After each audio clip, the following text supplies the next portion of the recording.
All right, so this one is for Dear Evan Krugel, which, if you don't know, is based off of Dear Evan Hansen. No, you don't get it, do you? Great. Okay, well, let's do this. Okay, so we're going to talk about making some kind of customish transitions or taking other transitions and making them your own. Again, like I've been telling you guys, what you would do is you would go to a place like YouTube and type in royalty-free green screen transitions, which I've done with the two that I have here. On this one, I recently used this in a story that aired in regards to about this kind of new Airbnb but hourly type thing. So basically, what I did was I took this one and I saw that it was already really cool in terms of the way it was built, but I watched to see exactly where certain things would cover up the entire screen. So we have basically almost the entire screen covered up there. Note that all that green right there is what you're going to chroma out. So I'm going to go forward in frames to about, let's say there. There's still a little bit green in the right hand corner, you can see, and I'm going to hit my out point O. So then I'm going to back up, rewind it, and then I'm going to go to, let's see, actually, right there we have an even better one. So let's say that this is our out point. Nope, because that's our beginning point, because as far as the video goes. See, I am not explaining this really well. I apologize. But you'll figure it out. You guys are smart. So let's see. We have this, and then I'm going to pull down my video layer, and I'm going to then put it, let's see, right in between two clips. So if I get rid of the view of this one, you'll see that I have a city skyline, and then I have another city skyline, and I want them to transition in between both, but I don't really want to see that kind of harsh thing. Like, for instance, what I'm talking about is if we were to play this, it would go from clip to clip. Wow, it's really exciting. Actually, clip to clip is actually really cool because it does allow you for that easy and quick seamless thing. But if you want to spice it up a little bit, here's how we're going to do that. So we're going to focus in on our timeline, and then I had this stop right here in between at the middle point because that's where I liked our transition to be. So now that I have it at the middle, I'm going to extend it further out so it'll show our image a little bit more. And then I'm going to then go to the beginning of my clip over here, and I'm going to get that so it's perfect. So then, now that I want to chroma this out, and again, search for royalty-free stuff, that is so important.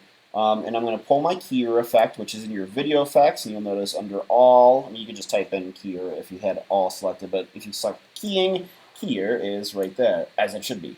So now look at that. So we have that cool looking effect. But let's say that you wanted to adjust it and make it your own, and you wanted it to be, notice how right there already we kind of have a different kind of transition come through, like that, and you can't even tell that quick jump in between. What I like to do, though, is I like to take it a step further.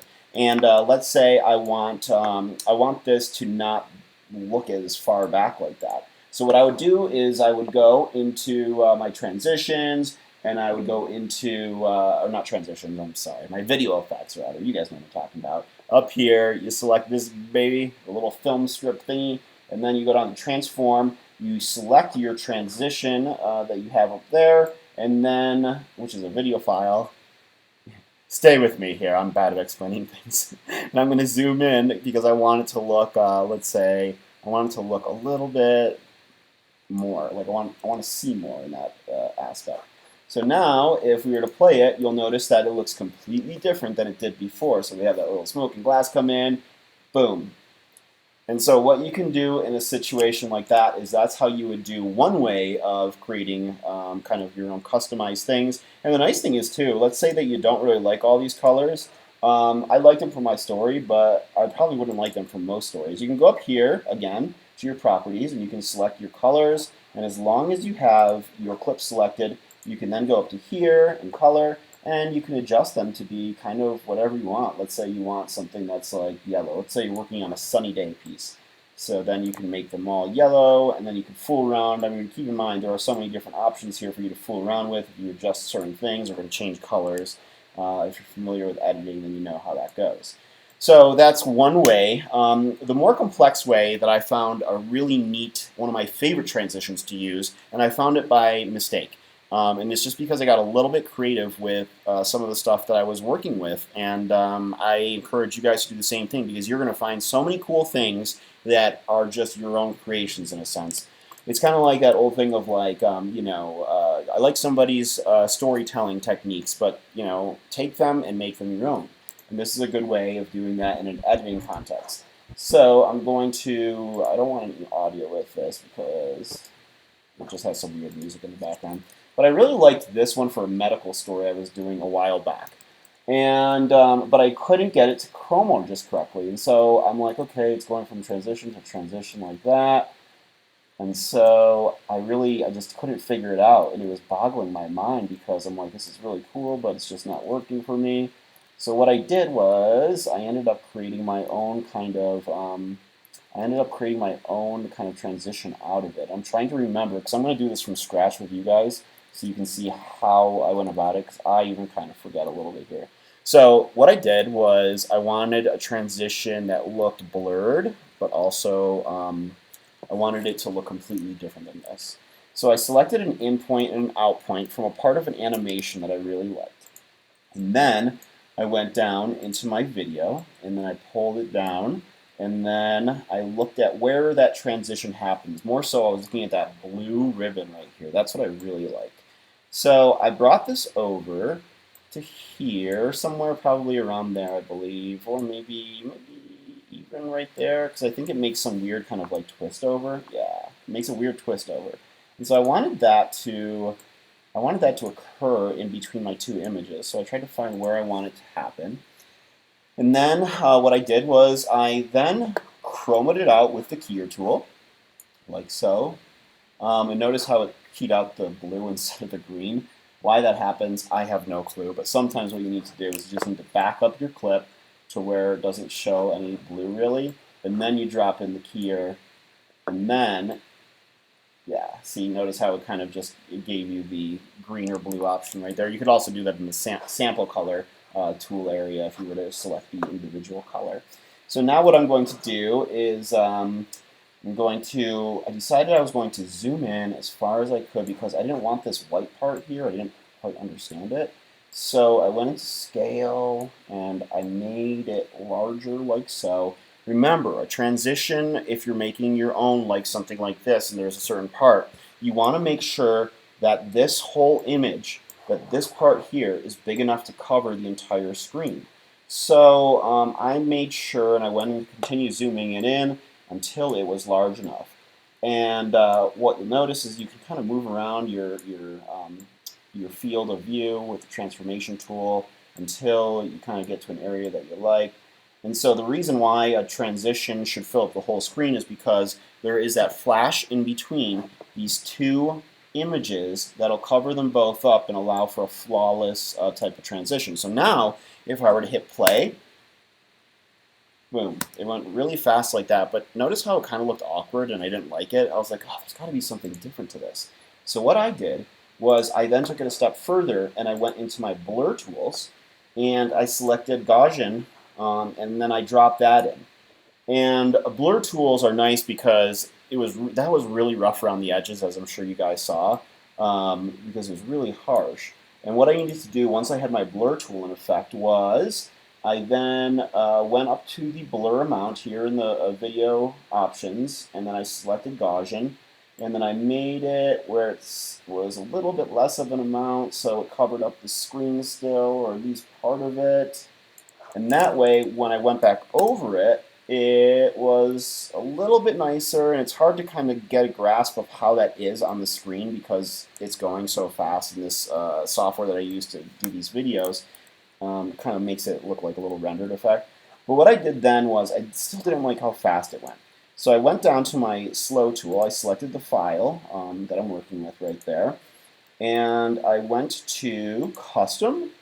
And then I wanted to slow it down to, let's say I'm going to make, or you can just even like select it. And then on these tools, you can go down and select slow. And I wanted to make it 50%. So now you notice that your option here is a little bit expanded, so you want to find that perfect area again where it blurs. And so now if I do it, it goes a little bit slower, but still not as slow as I would like it to go. So maybe I'll go down to slow to 25%. And let's see, where can I get it to cover up the entire screen?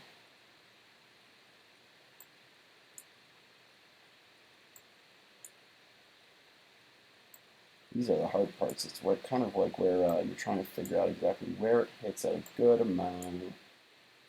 Almost there. There we go. So now if we do it, let's see if that goes a little bit slower. Yeah, but still it had some weird motion to it, and that was my issue. So basically, if you try to find like a good, let's say a good place for it, like say 80%. I'm going to go back up to 80%. And maybe what I did was I didn't transform it in the correct area. So what I'm going to do is I'm then going to, and remind you, I forget how I did the first one I ever created, so we're learning this together, which is kind of cool. So I'm going to bring it back into full screen, and let's see, we've got this area here. Cool, so it goes up there, and then it has a faster thing over that way. So I guess it could be something where you try to twist it in certain different areas. And again, like I was saying, I don't remember exactly where I had the tool to begin with. And you know what? It very well could have been something in this neck of the woods up here where there's a little bit of white. I'm going to show you guys, though, what I'm talking about here. And it was in a package that I first used, and it was called Milk Problem. And so if I were to bring this up to the package part, you'll notice this transition that I created. And I'm not going to waste your guys' time by keep on doing this by trying to figure it out here. But you'll get the idea, and it's something that you guys will start to play around with, and then you'll create really cool transitions for yourself. But here is what I'm talking about in terms of that transition. I created it using that same free download that I had there, but I just don't remember exactly where I pinpointed it. So here we go. After the spinning rainbow, Wheel of Death continues. Marty McKenzie is with Dairy Max. Well, I don't even know if that played. Let's see. I think it went a little bit too far. Maybe if I play it from here. Farmers. Yeah, let's try this. Working with farmers in several states, including Colorado, with everyone eating. See that right there? Notice how there was a trail beyond it. So let's see what actually effects that I did use inside this one. And I'm going to give you guys one more look at that. We're going to do it full screen. It's including Colorado, with everyone eating at home right now. That's how that ended up turning into a transition like that. And the effects that I used were Gaussian, keying, transform. I had it at 803. I'm curious to know, though, what it was, what part of the clip that was, and that'll give you guys a good indicator. Okay, so if I were to make it normal, and I still have the Gaussian in there, this is what it would look like. Colorado, with everyone eating at home right now. See that part right there? There was some white trail in there.